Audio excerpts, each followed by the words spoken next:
Hello বন্ধু, দেখতে পাচ্ছ আমি এইখানটায় শশা লাগিয়েছি মালচিং করে। তো আমার শশা গাছের বয়স আজকে 41 দিন। তো দেখতেই পাচ্ছ। আর শশা গাছের মাঝখানে মাঝখানে কি লাগিয়েছি? পটল।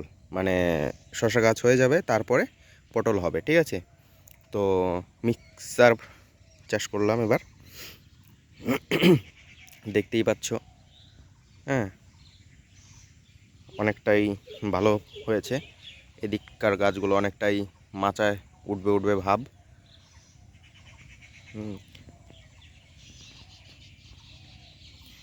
মালচিং পদ্ধতিতে শশা চাষ করে অনেকটাই মনে হচ্ছে ভালো হচ্ছে। এর আগে করেছিলাম মাটিতেই করেছিলাম মালচিং ছাড়া, তো তখন খুব একটা ভালো হয়নি। তো দেখতে পাচ্ছ শশা গাছের গ্রোথ কত সুন্দর আছে। হুম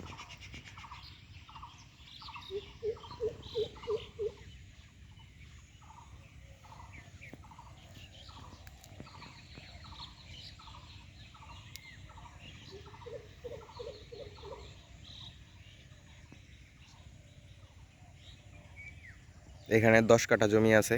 10 কাঠা জমিতে শশা আর পটল, মাঝখানে মাঝখানে পটল লাগানো আছে। আর এই সাইডে দেখতে পাচ্ছ, এই সাইডে ঝিঙে আছে। এটা হচ্ছে ঝিঙের মাচা। এটা মাচাটা এখনো কমপ্লিট হয়নি, তো মাচাটা শুরু করেছি,